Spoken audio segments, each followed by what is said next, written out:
apapun masalahnya akan terasa mudah dan ringan jika kita mengenal siapa yang sedang menguji. Semoga Allah memberikan kekuatan untuk kita semua, apapun persoalannya, apapun masalahnya. Masalah rumah tangga, pekerjaan, masalah hubungan dengan teman-temannya, dan lain sebagainya. Semoga Allah berikan kita sabar dan syukur. Syukur Allah berikan kita al-ikhlas. Karena ikhlas itu plong, gak ada di situ lagi rasa beban. Orang ikhlas lebih tinggi dari sabar, karena sabar masih ada beban. Tapi kalau ikhlas tiada beban. Allahumma ja'alna minal mukhlisin al-mukhlasin. Amin ya rabbal alamin.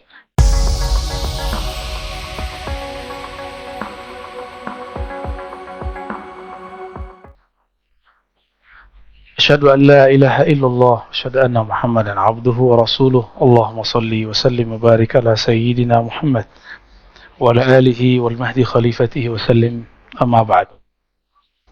Jamaah subuh yang diberkahi Allah, semoga kita termasuk yang didoakan Rasulullah, Allahumma barik li ummati fi bukuriha. Ya Allah, berkahi umatku yang bangun di pagi hari. Amin ya rabbal alamin. Ya.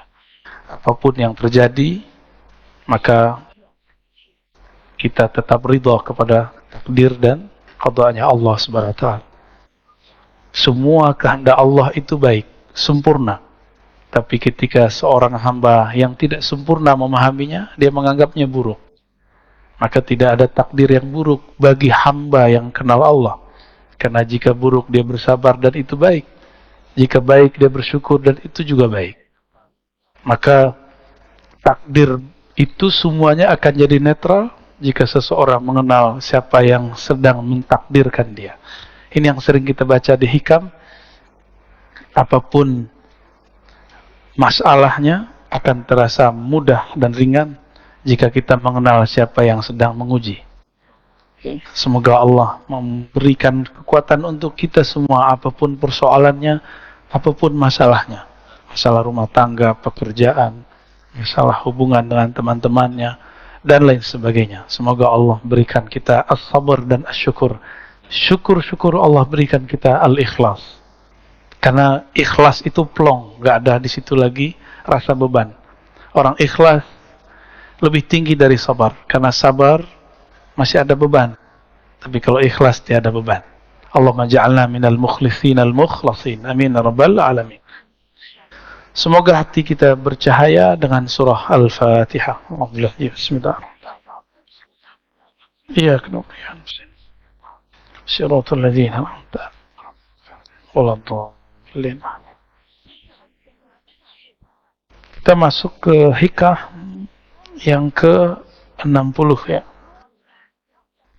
Sebentar. Qala Ibn Ta'illah bisanadina al-mutassil laih ma basaqat. Kelihatan ya, nomor 60. Anggap aja kayak baca Iqra. Ma basaqat aghsanu dhullin illa ala bidhri tama'in. Di sini ada kata kuncinya. Kata kuncinya pada dhul dan tama'. Tidak mungkin ada kehinaan kecuali karena ada ketamaan, ketamakan. Tama'. Jadi tama' bahasa Arab bisa positif, berarti keinginan, bisa negatif, berarti keinginan yang berlebihan. Di dalam surat As-Sajdah ada kalimat wa tama'a, itu berarti berharap. Dan tidak masalah kalimat itu, tapi dalam istilah Al-Quran itu lebih umum daripada istilah bahasa hadis ataupun bahasa harian. Contohnya di Quran ada lafaz dabah. Pernah dengar? Wa ma min dabbatin fil ard illa 'ala Allahi rizquha. Tidak adalah satu binatang melata atau hewan melata ataupun manusia yang berjalan di muka bumi kecuali Allah jamin rezekinya. Kata dabah artinya semua yang jalan di bumi. Tapi orang Arab tidak pernah menggunakan istilah ini untuk temannya. Hei dabah gitu. Karena dabah artinya binatang yang berjalan. Jadi istilah Qur'ani, mustalah Qur'ani itu istilah yang sangat umum. Nanti ulama-ulama akan berbeda pendapat. Nanti lain lagi di hadis. Salah satu istilah-istilah itu nanti akan jadi perdebatan. Salah satunya yang pernah saya jelaskan di masjid ini, dan masjid ini tidak ada tanggung jawab terhadap yang saya jelaskan. Ya, mungkin teman-teman ada yang bertanya dari kemarin mengenai hadis akhir zaman, min asyratis sa'ah, di antara ciri-ciri kiamat, ay yaksural jahal, banyak kejahilan, zahir kefasikan, banyak kemudian hal-hal tidak senonoh, wa yaqillur rijal wa taksurun nisa, perempuan sedikit, laki-laki banyak. Lalu saya di sini menyampaikan dan saya katakan masjid ini tidak bertanggung jawab dengan pandangan saya. Jadi kalau ada yang nanti mengatakan, oh masjid RMJ tidak ada kaitan dengan itu. Itu mutlak adalah tanggung jawab saya. Jika salah, saya minta ampun kepada Allah. Jika benar, nanti kita lihat saja nanti ke depan. Kan Imam Mahdinya belum ada, belum muncul. Ya, apa kata Nabi? Ini bahasa Arabnya. Li khamsina. Nih kurang, gerginya kurang satu. Apa ya? Imra'ah al-qayyimul wahid. Ini istilah ini bisa diperdebatkan. Barangkali saya keliru di sini, bisa jadi benar, bisa juga. Nanti di mana saya kelirunya, nanti saya sendiri juga baru sadar kemarin. Ya, sebenarnya sudah sadarnya lama, dikritik orang, tapi saya kemudian yang mengkritik orang paling dekat saya sendiri. Kok kamu memahaminya begitu? Li khamsina, terhadap 50 perempuan, imra'atan, al-qayyimu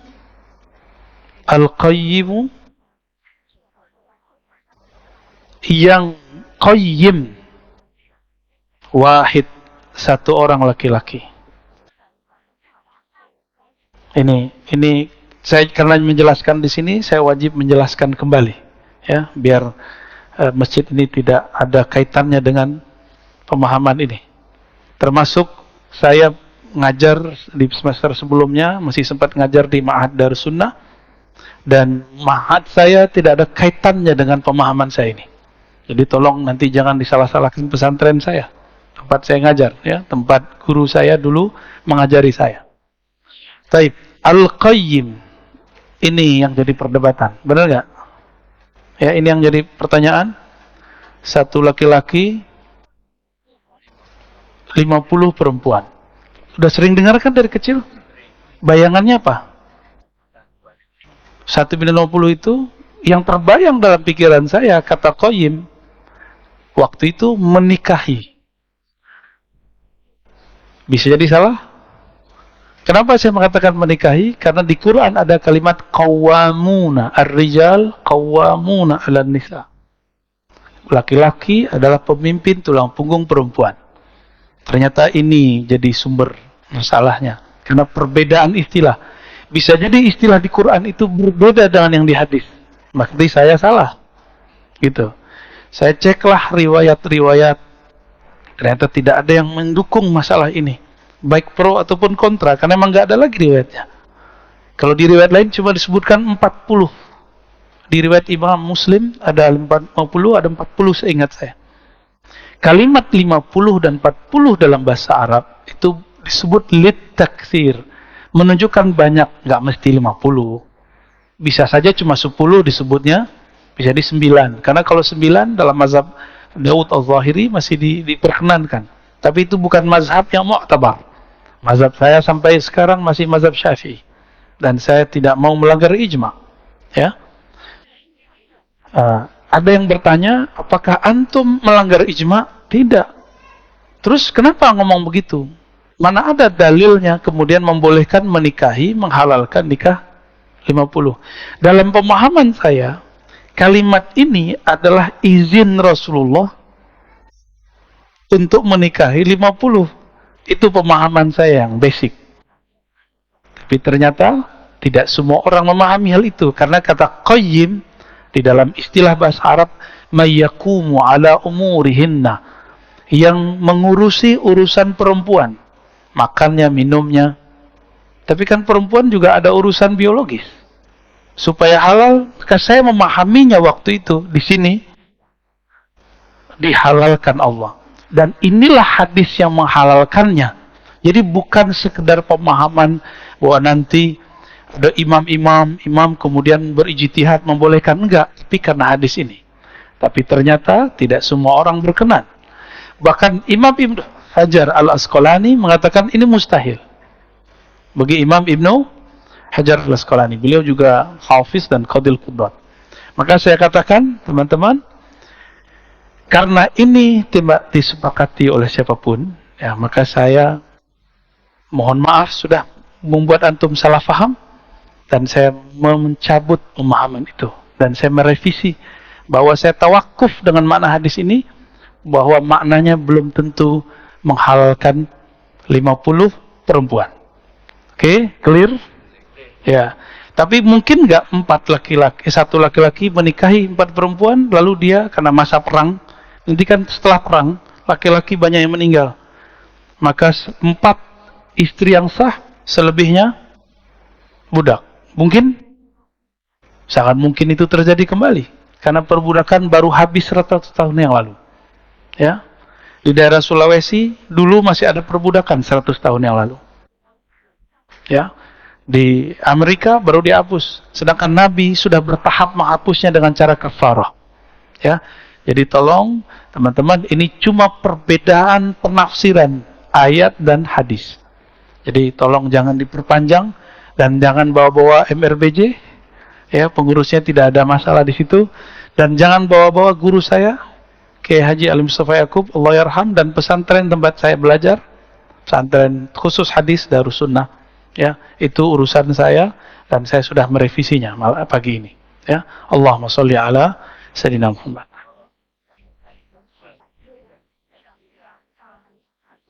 Dan dulu di masa-masa terdahulu, pernahkah ada Nabi menikah lebih dari 4, dari 9, 10? Kata Nabi sendiri 11 istri. Nabi Daud disebutkan di Quran 100 istri, 99 tambah 100. Berarti di syariat terdahulu pernah ada. Dengan hadis yang tadi, pemahaman saya dulu, boleh jadi syariat itu dikembalikan. Namun tidak semua ulama kita membahas itu dan memang tidak berkenan. Ya, clear ya. Jadi nggak usah banyak simpang siur lagi, dan silakan antum sampaikan ke teman-teman yang mungkin mempertanyakan ini. Ini persoalan memahami teks. Siapa tahu satu lafaz di Quran berbeda makna dengan lafaz di hadis. Apalagi zaman ini. Apalagi zaman ini. Jarak kita dengan baginda Rasul sallallahu alaihi wasallam sudah 1443 tambah berapa tuh? Tambah beliau di Madinah, tambah beliau di Mekah. Baik. Kapan kehinaan akan muncul? Ketika ketamaan bersemi di dalam diri. Ya, ala bidri tama'in. Jika ini disemaikan ketamaan, enggak dibersihkan, justru malah disemaikan.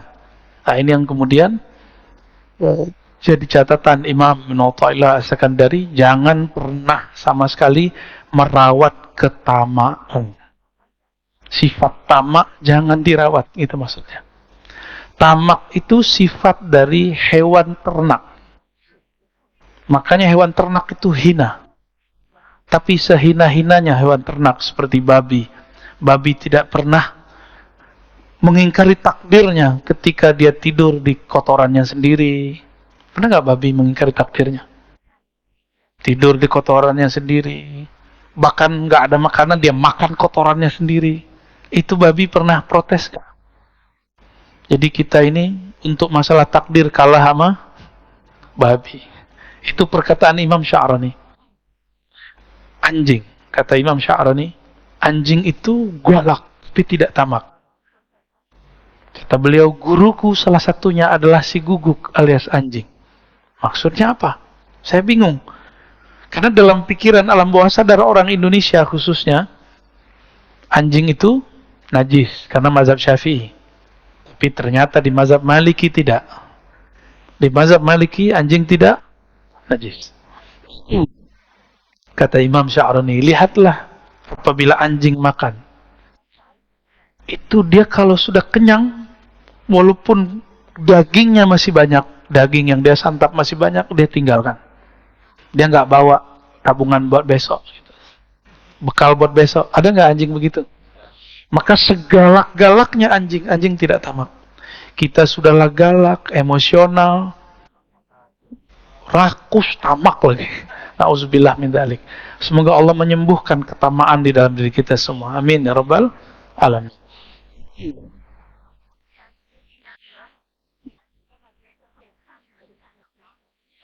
Kita masuk ke 61 ya.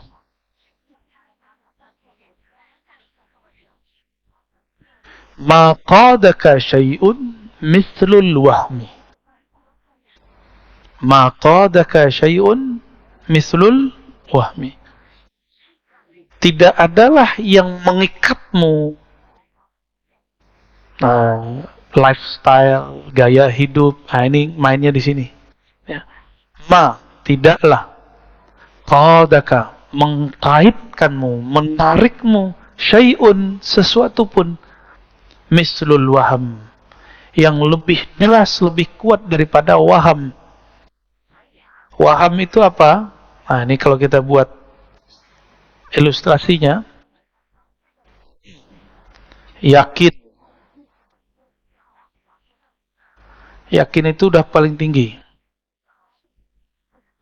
Tengahan namanya syak. Apa arti syak? Ragu. Di bawahnya namanya waham. Jadi ini 50%. Dari 0 sampai 50 disebut dengan waham. Pikiran, asumsi tentang sesuatu yang lemah, bahkan di bawah syak, tapi kemudian jadi was-was. Bentuknya nanti was-was. Atau kata-kata orang. Jadi, apa kata orang? Gitu. Pernah begitu nggak? Apa kata orang kalau aku ke masjid pakai motor? Apa kata orang kalau apa kata orang? Kalimat itu, padahal orang nggak pernah ngomong. Ya, benar nggak? Saya pernah pakai motor ke sini kan, malah disamperin. Wah, Ustadz, malah digituin. Motornya motor Beat lagi, badan kita segede gini. Malah dipuji-puji ya. Saya kaget, saya nggak mau dipuji. Ya, nggak akan ada, teman-teman. Kata orang itu tidak akan pernah sebenarnya mempengaruhi persepsi orang lain terhadap kita. Maka di atas syak, inilah harus kita bangun dengan ilmu. Dari 51 sampai 100. Kalau 100 itu hakul yakin namanya, atau yakin. Ini yang harus kita bangun. Gimana cara membangunnya? Mesti berilmu. Enggak cukup dengan zikir. Saya sudah banyak ketemu ahli zikir, tapi was-wasnya tinggi. Lagi zikir, pikirannya kemana-mana. Kenapa? Karena kalau zikir, main sendiri. Kan? Pegang sendiri, hitung sendiri, sebut sendiri. Bingung apa yang mau dibayangkan. Kan Allah nggak boleh dibayang-bayangin. Benar nggak? Maka lebih enak. Wirid yang paling hebat itu wirid ilmu. Ilmu yang paling tinggi, ilmu mengenal Allah. Ilmu mengenal Allah tidak mungkin kecuali lewat mengenal diri. Diri yang paling hakiki namanya ruh. Itu sebabnya kajian hikam nanti ujungnya ma'rifatul ruh. Kenal ruh, kenal yang meniupkan ruh, Allah Subhanahu wa ta'ala. Ya. Maka mulai pagi ini, coba mulai, kalau zikir la ilaha illallah, katakan, tidak ada tempat aku menggantungkan harapan kecuali Allah. Tidak ada yang memandang kolbuku kecuali Allah. Yang memandang kolbu kita, perasaan kita cuma Allah. Hatta pasangan belum tentu memperhatikan perasaan kita. Anak-anak belum tentu memperhatikan perasaan orang tuanya. Untuk apa orang tua buat rumah besar-besar? Supaya nanti tua bareng dengan anaknya. Tapi ketika anaknya besar, anaknya buat rumah sendiri, gede juga, mikir sama lagi. Itulah anehnya manusia. Sudah kejadian setiap masa begitu, tapi kok masih diulang. Ini anehnya manusia. Pernah lihat rumah tua, bagus, zaman-zaman dulu? Kebayang nggak rumah tahun 50-an, 60-an, itu gede-gede. Tapi sekarang jadi hancur. Nggak ada penghuninya, malah jadi horor. Jadi cerita-cerita horor. Mau bikin rumah horor lagi. Ya. Jadi jangan ngikutin lifestyle, kata orang. Dan di dalam teks yang lain beliau di Hikam mengatakan, min jahlil murid, ciri-ciri orang yang benar-benar jahil. Ayat turuka, dia meninggalkan yakinan ma'inda, keyakinan yang ada di dalam dirinya. Kira-kira begitu kalimatnya, saya ingat. Karena apa? Karena kata-kata orang. Karena kata-kata orang. Apa yang membuat public figure di Korea Selatan bunuh diri? Karena nggak tahan dihujat di sosial media. Karena kolbunya menggantung kepada wahamnya. Nah, waham ini hanya bisa dihancurkan dengan kalimat La ilaha illallah dan Allah. Allah itu diulang terus di kolbu. Maka perlu talqin zikir di situ. Carilah mursyid-mursyid ya, yang bisa mentalkinkan zikir. Semoga Allah membersihkan kolbu kita dari waham. Ya. Dan saya dari dulu mengatakan cari di luar. Karena saya tidak terima baiat. Meskipun sesekali saya terima talqin. Cuma itu tergantung mood. Mood itu kalau bahasa tasawufnya hal. Ya, kondisi rohani. Kalau kondisi rohaninya oke, kita kasih. Ini Pak Bambang berapa lama nunggu? Ada setahun. Nggak saya kasih. Tahu-tahu lagi nggak ada mengapa-ngapain, kita talqin. Dan dia merasakan nikmatnya. Ya. Antum sholat. Yang bisa merusak sholat itu waham. Waham itu yang nanti melahirkan khayal. Khayalan ini yang mengganggu pikiran dalam sholat. Sholat, tapi kepikiran. Motor dikunci apa enggak? Mobil dikunci apa enggak? Itu dari waham. Ya. Setannya ada tuh. Setan khusus. Kalau di wudu namanya walahan. Kalau ini namanya, ada lagi namanya. Ya, saya lupa. Ada 7 nama iblis. Kalau sekarang boleh disebut iblis berbintang 4. Jadi ada 7 tuh iblisnya. Ada iblis yang adu domba, saut namanya. Ada iblis yang membuat suami istri, teman dengan teman, kelompok dengan kelompok, majelis dengan majelis berselisih. Itu namanya dasim. Ada rumah tangga kacau, itu dasim bekerja. Ada jamaah berselisih, itu dasim bekerja. Mohon maaf, pengurus masjid tengkar, itu dasim bekerja. Maka mengurusi masjid harus dengan prinsip ta'awuz. A'udzubillah minasyaitonir rajim. Pasti banyak kata-kata orang. Dan jangan terganggu dengan kata-kata orang. Ya. Yang mengizinkan orang itu kata-kata siapa? Ridho enggak kepada Allah? Maka jangan pandang dia, pandanglah yang menggerakkannya, Allah Subhanahu wa ta'ala. Ini modal saya menjalani hidup. Maka wajar Allah itu, dalam hadis Nabi SAW menyebutkan iman itu 6 rukunnya, dan kalimat percaya hanya dizahirkan di hadis yang nomor pertama dan nomor ke-6. Percaya kepada Allah, dan yang terakhir, engkau percaya kepada takdir. Mau bahagia, percaya kepada takdir Allah, bahwa semua yang Allah kasih itu baik. Gak ada yang gak baik. Ketika Rasulullah SAW dilempari oleh orang Taif, Rasulullah mengeluh gak takdirnya? Rasulullah ngeluh gak, curhat gak ke Jibril? Curhat ke Jibril? Curhat ke Abu Bakar? Tidak. Abu Bakar melihat Nabi berdarah-darah nangis. Abu Bakar luka, tapi dia gak merasa sakit. Dia sakit ketika kasihnya disakiti. Dia sakit karena nabinya disakiti. Dia sedih ketika gurunya, sang maha gurunya bersedih. Tapi Nabi SAW tidak bersedih. Datang Jibril menawarkan bantuan. Kata Nabi, aku tidak butuh engkau, wahai Jibril. Urus tugasmu. Siapa yang menyuruh kamu turun? Nggak ada. Balik. Disuruh pulang Jibril oleh Rasulullah. Itu Jibril kalau mau tinggal kepakin sawat. Habis Taif. Maka orang-orang yang mewarisi rohani Nabi, dia tidak akan menyimpan dendam di kolbunya, meskipun orang melemparinya. Semoga kita diberikan rohani seperti itu. Amin ya rabbal alamin. Walaupun dituduh nanti terhipnotis, ya, dituduh nanti diperdaya, digundam, digendam, apa sih namanya? Macam-macam. Gak masalah, biarin aja. Itu kata orang. Kita dan Allah kan kita lebih tahu. Sir kita dengan Allah, rahasia kita dengan Allah. Maka antum harus punya wirid, punya zikir khusus yang menjaga hubungan kita dengan Allah. Maka kita tahu, Allah nggak begitu kok kepada saya. Ingat-ingat kalau zikirnya enak, ingat-ingat kalau nikmatnya banyak. Maka kita katakan, apapun kata mereka, aku dan Allah, aku lebih tahu. Ya, kira-kira seperti itu. 62. Anta hurrun mimma anta anhu ayisun. Engkau hur. Seperti hur. Hur itu artinya merdeka. Engkau akan merdeka. Engkau akan bahagia.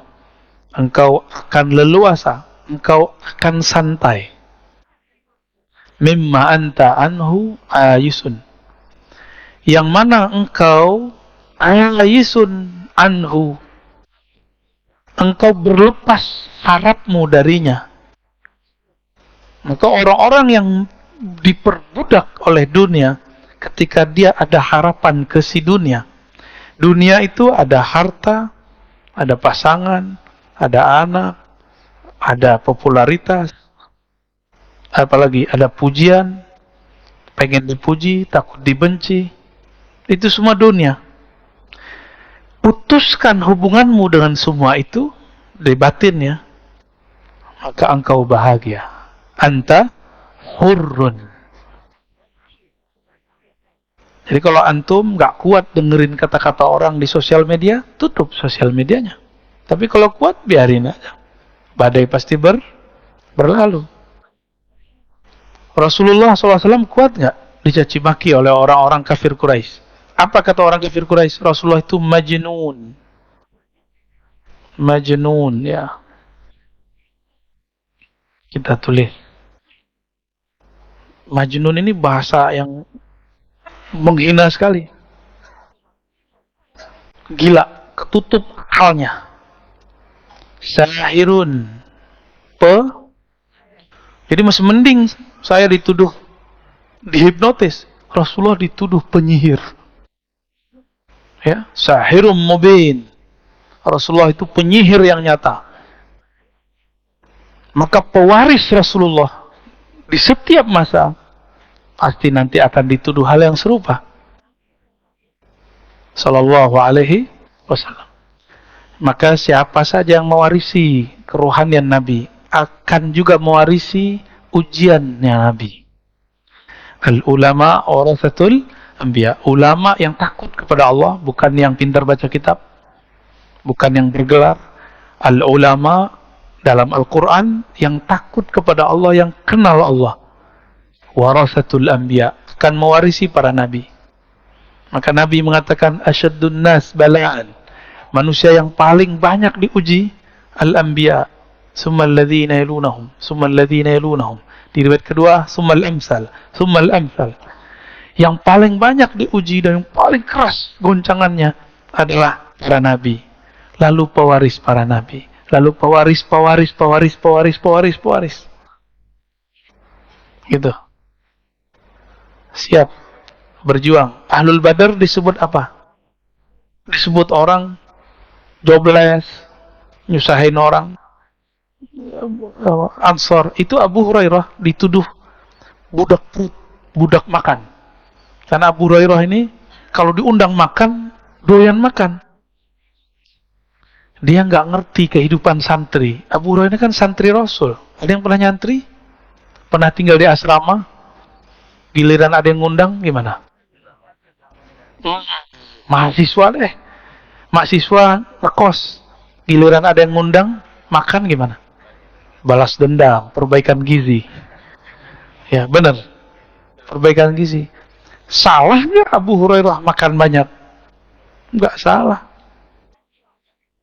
Justru yang ngundang seneng. Abu Hurairah santri Rasulullah makinnya banyak. Alhamdulillah. Ya. Saya dulu kalau diundang oleh orang-orang yang ngundang saya makan tuh, kalau makan dikit malah dimarahin. Kamu nggak senang sama saya ya? Repot kita, Pak. Kita disiksa dengan banyak makan. Nabi disebut sahirun, Nabi disebut majnun. Nah, ketika kita lihat Nabi di kolbunya masih ada nggak sisi nafsiyahnya? Ini ngecek diri kita masih dominan nggak sisi ego? Bahasa Arabnya nafsiyah. Kalau kita tulis nafsiyah,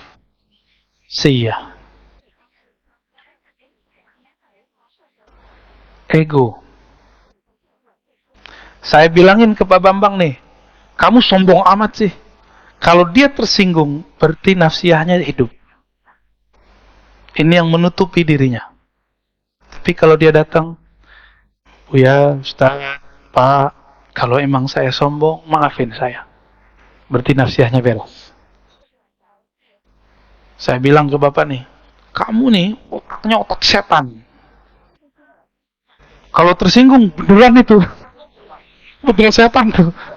Tapi kalau kemudian, Tuan Guru, kalau betul dalam diri saya ada sisi syaitannya, tolong dibenerin. Gitu. Gimana Pak? Nanti ada orang ngata-ngatain antum, belagu. Tersinggung nggak? Beneran belagu ente. Ya. Tapi kalau mengatakan, oh iya, maaf kalau saya masih dianggap belagu. Ya. Kita ini kan beda-beda tradisi Pak semua. Di kampungnya Bapak, gimana kampungnya Pak? Kediri, orang Jawa Timur, beda adab dengan orang Sunda. Beda adab dengan orang Madura. Beda adab dengan orang Betawi. Beda adab dengan orang Padang. Di kampung saya dulu Pak, sekarang udah mulai baik. Cium tangan tuh nggak ada. Adanya cium? Oh, cium pipi. Maunya nggak ada cium tangan sama guru, nggak ada. Saya kesini, saya lihat orang cium tangan sama guru fisika, guru bahasa Inggris. Saya berpikirlah, masa cium tangan guru fisika, guru bahasa Inggris, tapi saya nggak cium tangan sama guru hadis saya. Maka 3 tahun lamanya, hampir sekitar itu, saya nggak cium tangan mulia guru saya, Syekhna Ali Mustafa Yaakob.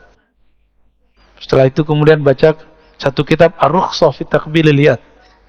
Lalu baca juga beberapa hadis, ada di Sunan Nasai, jangankan tangan, kaki pun dicium. Hadisnya sahih. Maka kemudian mulailah saya mencium, grogi juga sih nyium tangannya, dan kaku gitu. Ini bedanya, karena saya orang Sumatera, itu tangan guru yang saya tarik. Benar nggak? Tuh antum tuh. Tapi apakah itu su'ul adab? Untuk orang yang nggak ngerti, nggak disebut su'ul adab, nggak disebut buruk adab, karena dia nggak ngerti. Tapi kalau dia ngerti, kepalanya yang turun. Kalau sudah nyantri, berarti ketahuan nih, ini bukan santri nih, ya. Kalau bukan santri, tangan gurunya ditarik. Kalau santri, kepalanya yang turun. Itu bedanya, Pak. Bapak disebut sesat, ahli bid'ah. Marah nggak? Jangan marah. Saya ngaji ya biar nggak jadi sesat, biar nggak bid'ah. Kira-kira begitu. Kita perbaiki. Kalau ada orang beda paham, itu urusan dia. Ini ngecek nafsiyah. Punya ego yang masih nyala nggak di dalam diri. Nah, ego ini ada ego ternak, binatang, ternak. Apa egonya? Serakah, rakus, tamak. Ada ego buas, emosi. Kalau udah emosi, agak cerdas sedikit, ngadu domba orang. Maka coba lihat ya, di banyak majelis itu ada aja yang ngadu domba. Ya. Dan kita jangan terpancing. Kalau kita terpancing berarti ego kita sama jeleknya dengan ego dia. Belum namanya nafs al-mutmainnah. Jadi nafs ini ada 7 tingkatannya, masih ingat? Ingat gak? Nafs amarah bisu, jiwa ego yang mengajak kepada keburukan. Terus yang kedua, lawamah, yang dia mencela dirinya kalau salah. Atau selesai melakukan sesuatu dia cela dirinya. Yang ketiga mulhamah, mut-mutan, kadang baik kadang buruk. Dan yang keempat baru dan mutmainnah. Ini orang egonya sudah stabil. Dia tidak akan menyalahkan orang yang menuduh dia apa-apa. Ya. Mutmainnah itu nggak menyimpan benci lagi dalam dirinya. Ya. Bisa begitu nggak? Mulai-mulai ya. Belajar-belajar kita. Sama-sama belajar. Saya pun masih belajar. Wa abdun, engkau itu akan menjadi budak. Abdun, budak. Lima anta lahu tami'un. Engkau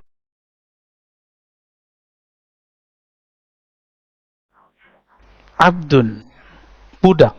Lima anta lahu tami'un. Engkau budak terhadap sesuatu yang engkau rakus terhadapnya, engkau tamak terhadapnya. Semua kita tamak, pengen punya duit banyak, benar nggak? Benar? Jujur aja lah, bilang iya. Sama kita berarti, ya. Tapi dengan belajar hikam, direm dikit, sedikit. Buktinya apa? Kita untuk mendapatkan harta, kita bekerja, berangkat pagi, pulang sore. Bahkan ada yang pulangnya besoknya lagi, pagi besoknya. Kenapa? Karena tami'un, menginginkan dapat dunia. Antum kira teman-teman yang menghibur kita di TV, selebriti, para artis, komedian itu bahagia? Belum tentu dia bahagia. Walaupun dia bisa bikin orang ketawa, bisa jadi dalam dirinya ada masalah yang sangat banyak. Tapi hebatnya komedian itu, dia masih bisa menghibur kita walaupun dirinya bermasalah. Kalah kita, Pak. Kita masalah dikit, wajahnya langsung kacau. Gak bisa menghibur orang. Kita kalah sama mereka. Mereka bisa menyembunyikan masalahnya dikit. Kita katanya rajin sholat, rajin zikir, rajin tahajud, rajin jamaah. Kesel dikit disebut. Beda faham dikit, kemudian menyalahkan orang. Nauzubillah min dzalik.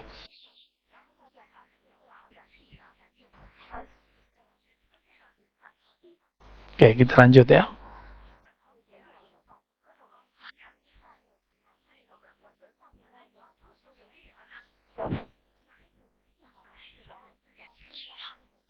Man lam yuqbil 'ala Allah bimulatafatil ihsan qida ilaihi bisalasilil imtihan. Siapa yang tidak menghadap kepada Allah dengan kelembutan ihsan, mulatafah, lutf. Allah bernama Latif. Ini lutf. Itu lembut. Siapa yang tidak menghadap kepada Allah dengan kelembutan ihsan. Ihsan ini, apa arti ihsan? Engkau beribadah seakan memandangnya. Engkau hidup seakan melihat bahwa dialah yang ngatur hidup. Siapa yang hidupnya tidak dengan cara ini, maka setiap hari dia akan tersiksa. Qida ilaih atau quyida ilaih, akan disertakan dalam hidupnya, akan dikaitkan kepadanya belenggu-belenggu imtihan. Seperti imtihan, ujian-ujian. Orang yang merasa diuji terus, dapat bencana, terus dapat cobaan, terus kenapa? Karena memandang Allah tidak dengan kacamata ihsan. Jadi mulai pagi ini coba berpikir, apapun yang terjadi padaku, itu adalah kebaikan-kebaikan Allah. Mungkin kita ini kurang penyabar, maka dilatih sabar dengan ujian. Ada yang diuji dengan kekurangan, sabar enggak? Ada yang diuji dengan kelebihan, bersyukur enggak? Ada yang diuji dengan pujian, lupa diri enggak? Ada yang diuji dengan cacian, dia putus asa enggak? Itu mainan Allah semua. Jika dia memandang ini mainannya Allah, aturannya Allah, Rabbul Alamin yang ngatur alam semesta, maka belenggu-belenggu cobaan pun terasa tidak membelenggu. Ya, justru dia merasakan itu cubitan-cubitan dari Sang Maha Kekasih, Allah Subhanahu wa Ta'ala. Pengen nggak dicubit kekasih, Pak? Kangen nggak masa-masa dulu? Kangen ya, masa-masa awal nikah dulu dicubit kayaknya dibalas pakai bibir ya. Kalau sekarang udah dipelukin tol, tahu? Gitu ya? Enggak gitu, alhamdulillah. Berhasil berarti, Pak.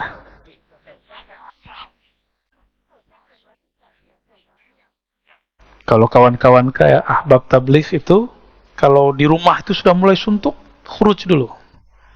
Pulang-pulang rindu seperti orang baru menikah lagi. Tuh bisa belajar sama teman-teman tabligh, Pak ya. Man lam yashkurin ni'am faqad ta'arrada li zawaliha. Siapa yang tidak mensyukuri nikmat-nikmat. Ni'am itu nikmat-nikmat, jamak dari ni'mah. Faqad ta'arrada li zawaliha. Dia sedang menantang Allah untuk menghilangkan nikmat itu. Nikmat itu jangan dibayangin duit doang. Ini kebanyakan kita mikirin duit, rumah, apalagi sehat. Enggak, semuanya. Apa aja. Ilmu ini nikmat gak? Nikmat gak? Bersyukur itu berterima kasih. Bahasa Arabnya syukur. Terima kasih itu bahasa Indonesianya.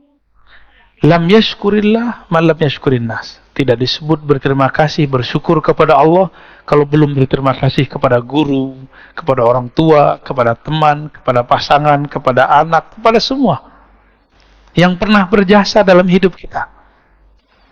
Gitu. Ya. Maka saya sendiri berterima kasih kepada orang yang menegur saya. Inilah manhaj Imam Al-Ghazali. Imam Ghazali mengatakan, jika engkau tidak ketemu mursyidmu, karena mursyidmu mungkin tidak tiap hari, maka lihatlah musuhmu. Musuhmu paling kenal dengan aibmu. Musuhmu paling kenal dengan aibmu. Jadi bersyukur ada musuh. Nikmati. Musuh itu adalah lisannya guru yang agak galak. Ya. Kalau pernah dimarahi guru nggak? Pengalaman saya, setiap kali saya ridho dimarahin guru, itu berkah dan sampai hari ini. Dulu cara baca kitab saya dimarahin guru saya. Dan guru saya kakak kelas. Kamu nih baca kitabnya ke orang bego gitu. Waduh. Emang saya bego, Kang. Bimbing saya, Kang. Nggak pernah dibimbing saya. Tapi besok ujurumiyah khatam dari maghrib sampai isya. Ulang lagi, diulang begitu. Efeknya ilmu gramatikal menjadi hafal. Karena ada yang bilang saya bego. Tuh, nikmat nggak? Coba nggak ada kakak kelas saya ngomong begitu dulu. Alhamdulillah. Dulu ada yang nyindir saya. Kalau ada di pesantren ini nggak cium tangan kiai kita, berarti orang sombong. Kan kita nggak ngerasa sombong, cuek aja. Ternyata yang maksud saya. Alhamdulillah. Jadi kita bersyukur ada orang-orang hater. Ya? Jadi antum nih, kalau mengerti bab itu, silakan main sosial media. Silakan main apa aja di sosial media. Nggak akan terpancing. Tapi terpancing emosinya sekali, berarti antum belum berhak main di situ. Itu yang dikabarkan dulu oleh Maulana Syekh Hisham Kabbani. Nanti beberapa tahun ke depan akan muncul sosial media. Beliau menyarankan murid-muridnya tidak sibuk main itu. Karena nanti orang tengkar tanpa melihat. Orang prasangka tanpa tabayun. Benar nggak sekarang? Cukup dapat postingan kawannya, dia kemudian posting ulang. Dia cuma dengar dari selentingan dari kawannya, dia ulang. Hatta sekelas ulama pun begitu. Gimana awamnya? Gimana masyarakat umumnya? Ini akhir zaman. Mohon dimaklum. Ya. Itu yang dikalamkan dulu oleh Maulana Syekh Syam Kabad, yang murid Syekh Nazim. Wa man syakaraha, siapa yang mensyukurinya, mensyukuri nikmat, termasuk nikmat ditegur orang, nikmat dibenci orang, bahkan nikmat dipuji orang. Bahwa nikmat ini siapa yang ngasih? Allah. Jadi ketika ada orang muji kita, anggap saja itu reward sebelum nanti di akhirat. Jika ada orang mencaci kita, anggap saja itu teguran Allah supaya kita tidak tersesat. Gampang toh? Ya, bisa nggak begitu? Maka kita nggak perlu capek-capek membalas-balasi orang di sosial media. Antum ini kan capek-capek, balesin. Lelah hidup begitu. Fi tughyanihim ya'mahun. Ya. Karena itu berlebihan, tughyan itu berlebihan. Ya'mahun akan terombang-ambing, gelisah setiap hari. Coba hentikanlah. Kalau ego belum beres, hentikan dulu itu. Ya. Nabi Sulaiman punya harta yang sangat banyak. Apakah merusak kalbunya? Karena nafsiyahnya sudah beres. Nabi Isa, Nabi paling miskin, padahal paling sakti. Selain Nabi Muhammad, yang paling sakti Nabi Isa, Nabi Musa. Nabi Musa belah laut. Nabi Isa, orang matinya hidup. Tapi Nabi paling miskin. Tapi beliau berubah nggak suasana kalbunya kepada Allah? Nggak pernah berubah. Paham maksud saya? Nah, Nabi Muhammad itu diberikan dua itu sekaligus. Kadang susah, kadang senang. Dan itu tidak merubah beliau. Kadang dipuja-puji, kadang dicaci maki, dan itu biasa. Kadang beliau banyak pengikut, kadang tidak. Waman syakaraha, siapa yang mensyukuri nikmat-nikmat tadi, faqad qayyadaha bi'iqaliha, dia telah mengikat nikmat itu bi'iqaliha, dengan kaitannya. Apa tali ikatan yang paling kuat untuk nikmat? Namanya tali syukur. Jadi syukur itu pengikat. Banyak orang berpikir memberi itu menghabiskan uang, menghabiskan dana, menghabiskan harta. Enggak. Tergantung nih. Jadi ada yang ngeluh, Ustadz, saya bersedekah, tapi duit saya berkurang. Ya iyalah. Benar nggak? Waras gente. Bukan gitu maksudnya. Katanya berkah. Nah, dia lupa. Keberkahan itu nggak mesti dibalasi dengan angka. Saya sangat banyak melihat orang yang hari-harinya suka berbagi. Allah berikan kenikmatan bahagia dalam dirinya.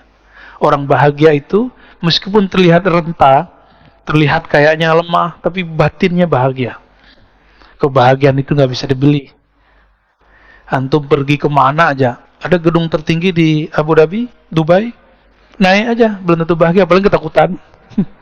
Ya, Allahumma sholli ala Muhammad. Nikmat yang paling besar bagi saya adalah nikmat mengenal Allah. Nikmat mengenal Allah.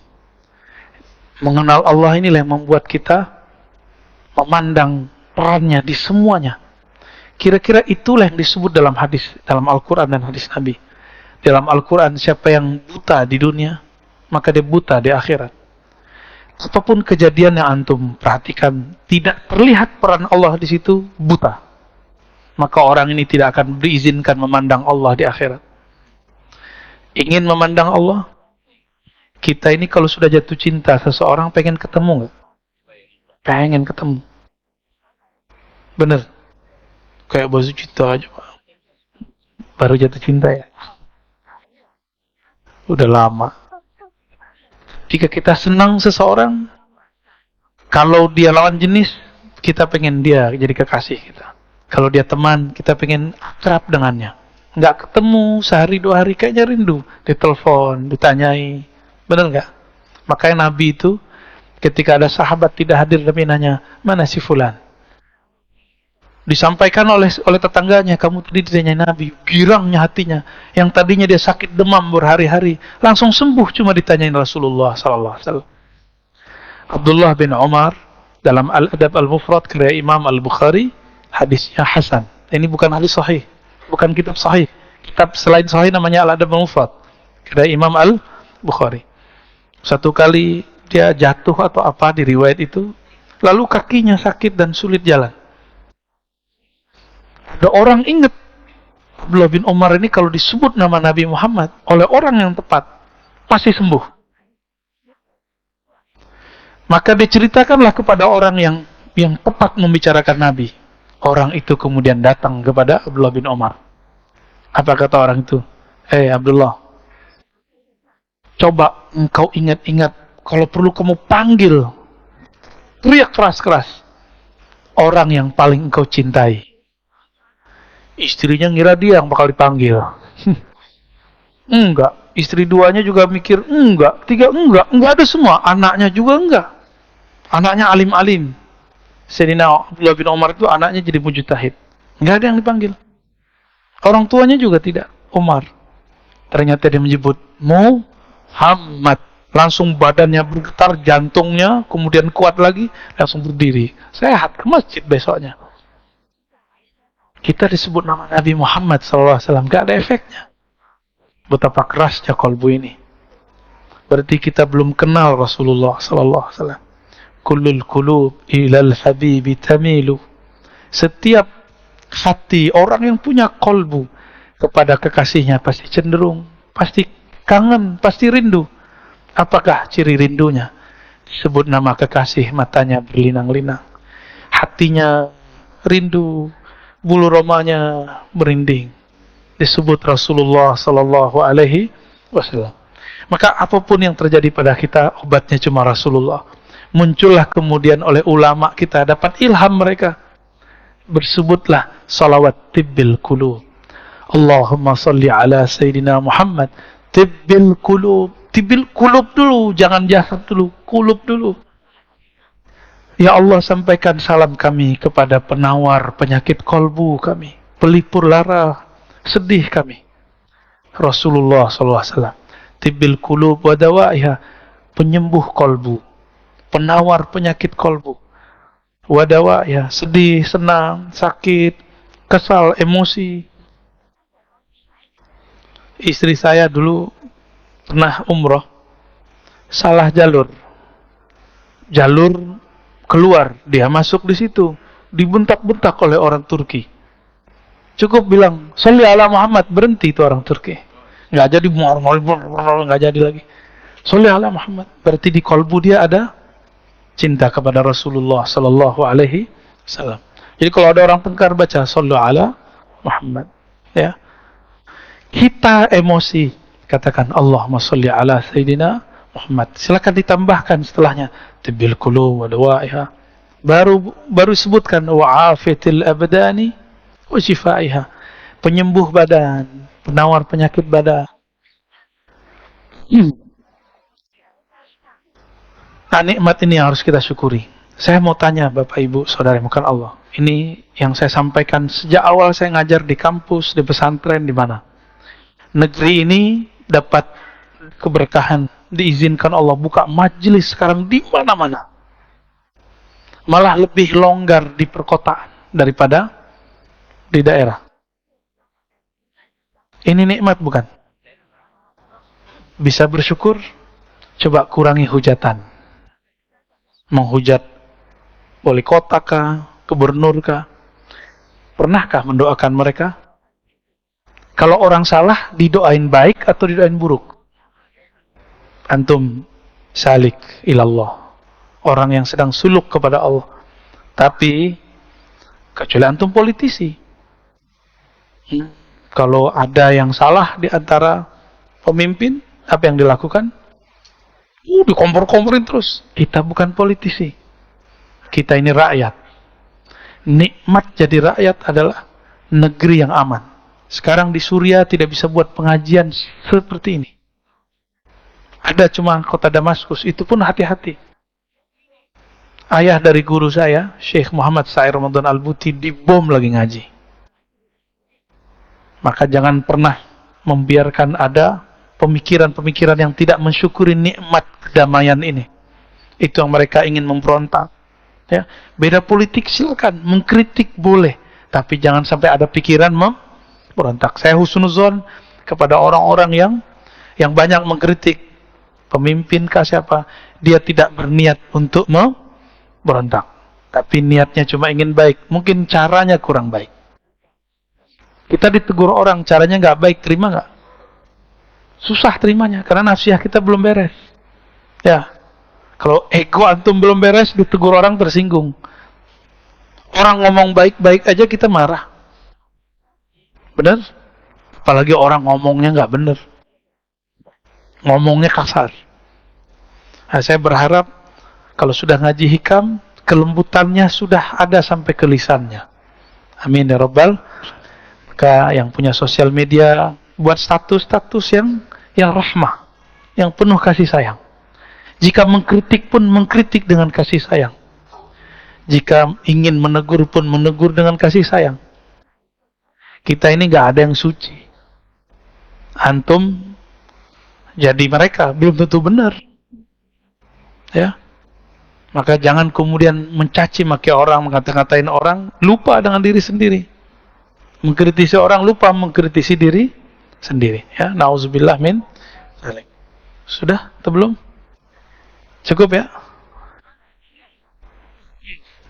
Gimana, Pak Bambang? Saya tutup dengan hikmah ini. Ya. Khaf min wujudi ihsanihi ilaik. Takutlah terhadap wujud ihsanihi ilaik. Kebaikan-kebaikan Allah kepadamu, tetapi engkau selalu durhaka kepadanya. Kita ulangi terjemahannya. Khaf, takutlah engkau dari banyaknya kebaikan Allah, dari selalunya Allah berbuat baik kepadamu, tapi engkau selalu durhaka kepada Allah. Ayyakuna dzalika istidrajan lak.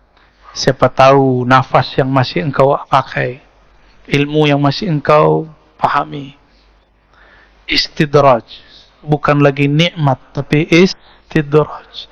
Apa beda nikmat istidraj? Kita sudah sering bahas. Nikmat itu bertambah pemberian, bertambah ketaatan, ketulusan, bertambah baik egonya. Sedangkan istidraj bertambah nikmat, bertambah ilmu, bertambah pemberian Allah, bertambah jumawa, bertambah sombong, bertambah lupa diri. Ya. Maka Allah mengatakan di Quran, sanastadrijuhum min haitsu la ya'lamun. Kami akan istidrajkan mereka.